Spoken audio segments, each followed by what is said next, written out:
Buenos días a todos y a todas.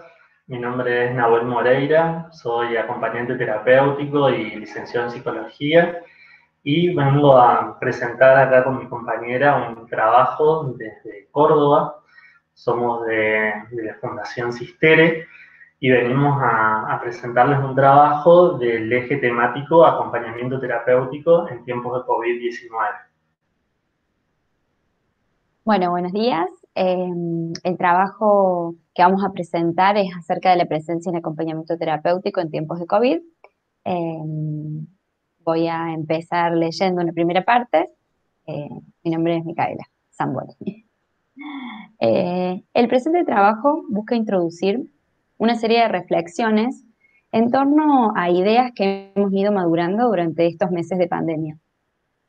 De repente emergió en nuestra cotidianeidad el aislamiento social preventivo y obligatorio, situación que se nos presentó novedosa y extraña, en pos de la prevención de la expansión de un virus caracterizado como invisible. Un virus real, que como tal nos confrontó a lo imposible de nombrar, a lo imposible de discernir, a lo imposible en toda su magnitud. A partir de este imposible, de este mundo de interrogantes, nos encontramos con un sinfín de indicaciones, recomendaciones y sugerencias, a veces contradictorias, mientras intentábamos poner en palabras algo de lo que venía ocurriendo y veníamos viviendo. En líneas generales, encontramos dos posicionamientos opuestos entre quienes proponían aprovechar este tiempo para hacer todo lo que en la cotidianeidad habitual no podíamos hacer por falta de tiempo, y quienes proponían dejar la lógica de la productividad para poder arrojar la angustia que aflora en este momento. Dice una cita de González de este 2020. El mandamiento actual articula: no pierdas el tiempo y ponete a producir. Pero en el mientras tanto, que es el tiempo actual que transitamos, nos topamos todos los días con sus límites. Allí donde el discurso amo me ordena, el sujeto se borra. Las palabras no alcanzaron. Hubo quizás algo de ese efecto de sin palabras con el que nos confronta lo ominoso. Las palabras, entendemos, nos sirven para poder capturar de algún modo algo de eso imposible de simbolizar, algo de ese real que nos desborda y que en este caso nos aleja, nos distancia. Ese silencio se alternaba con la necesidad de tomar ciertas decisiones. ¿Qué hacer con los acompañamientos terapéuticos en curso? El encuentro cuerpo a cuerpo estaba vedado. Aquello tan teorizado y trabajado como la construcción de una presencia, poner el cuerpo, el encuentro, todas las referencias a eso que sucede y sostiene un acompañamiento terapéutico estaba temporalmente suspendido.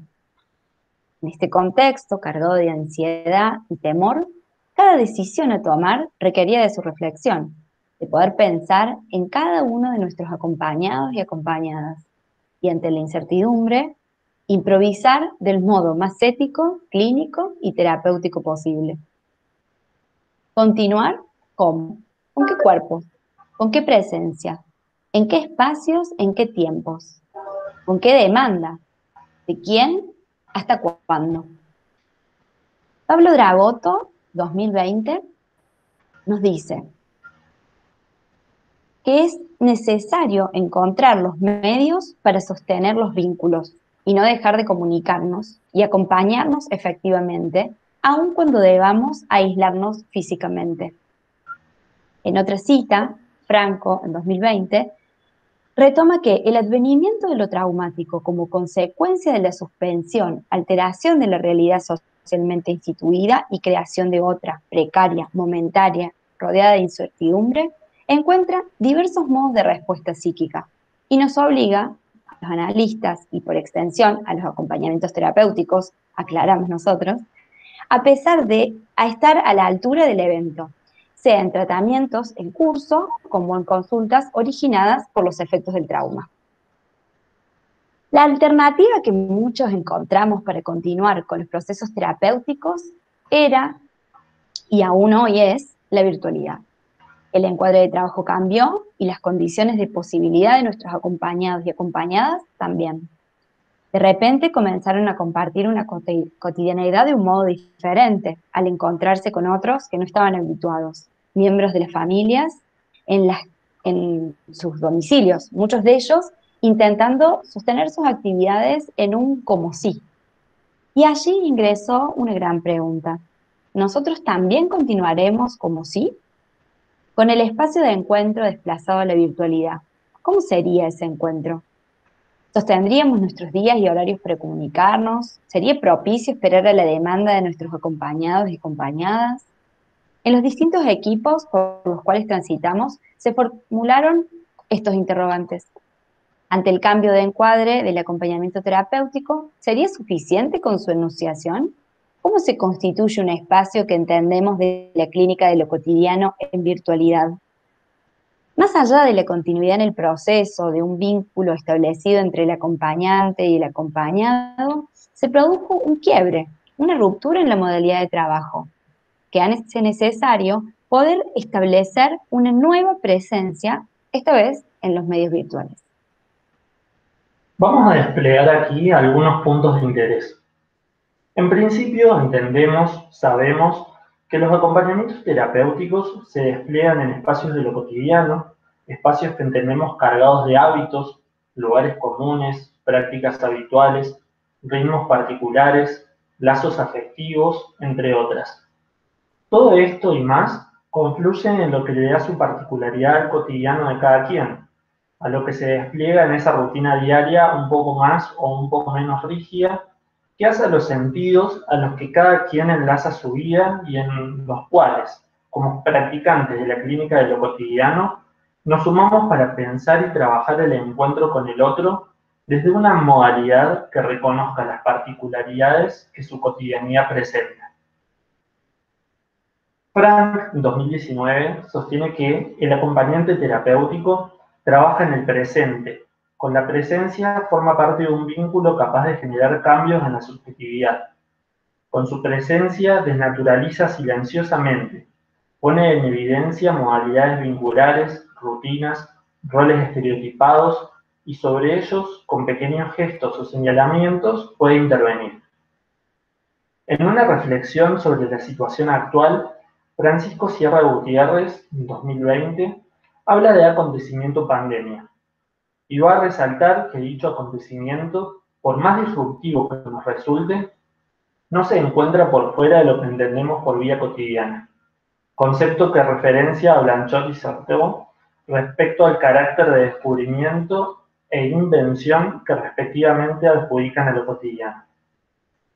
Respecto a esta aproximación, nos interesa avanzar pensando el carácter de disrupción, de corte, de fractura que este acontecimiento pandemia ha generado en las formas de transitar lo cotidiano para cada quien, para cada acompañado y acompañada que mencionamos previamente.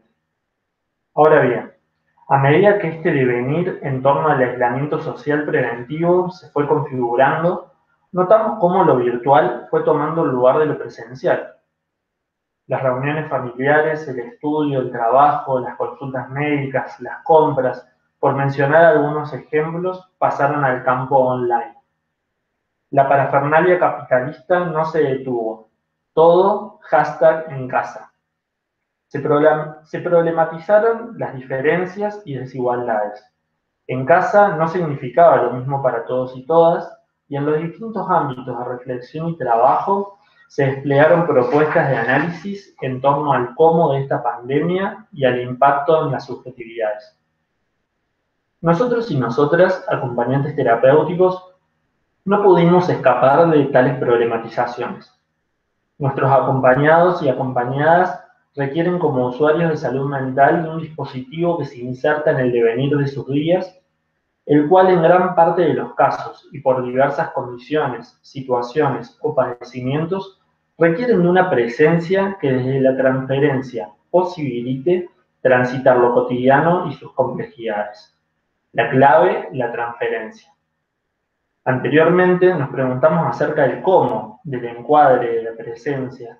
¿Podríamos ensayar a la transferencia como una respuesta posible? Desde nuestra perspectiva clínica, la presencia cobra un lugar central en la dirección de la cura, presencia que no es sin el advenimiento de un lazo transferencial. Lazo que conocemos por Freud como la palanca de la cura. Es el lazo transferencial el que nos habilita el trabajo con el inconsciente. Es ese lazo el que habilita un encuentro diferente a otros encuentros. Encuentro en el cual el lugar del deseo de cura juega un papel significativo, en tanto lo entendemos como parte de la transferencia. Así, en un momento signado por pérdidas, en el contacto, en modos de vinculación, en nuestra entera cotidianidad, es importante señalar que, al decir de González 2020, el deseo es indestructible, idea freudiana, por cierto, y a eso hay que agregar que el deseo tiene su origen en la pérdida. Si no hay pérdida, si no hay lugar vacío, no habrá deseo que tenga espacio para circular. Cuando Leonel Dosa nos presenta como método de trabajo la clínica de lo cotidiano, nos la propone como un trabajo en la paradoja. La misma se jugará, por ejemplo, entre lo asistencial y lo clínico, y esto último tiene sus bases en los movimientos que la transferencia nos habilita a desplegar. Es a partir de ese entre que podremos habilitarnos a constituir otro modo de hacer presencia. Una presencia en la que los sujetos se distancian y se mediatizan, se virtualizan, pero no por ello se desencuentran. En tanto reconocemos que lo que se juega en un acompañamiento terapéutico es la paradoja. Consideramos de este modo la posibilidad de construir intervenciones matizadas, habilitadas por la transferencia y el deseo, que se incluyan en lo cotidiano del otro, entendido como espacio de subjetividad en el cual se despliega lo propio y en el cual el acontecimiento, eso que irrumpe a modo de quiebre y ruptura de lo dado, es algo que se incluye en nuestro trabajo clínico y que no necesariamente nos aleja. Muy bien, ese es nuestro trabajo. Muchas gracias por este espacio para compartirlo y nos estaremos encontrando en el Congreso. Nos seguiremos escuchando y viendo entonces. Saludos a todos y a todas. Chao, chao.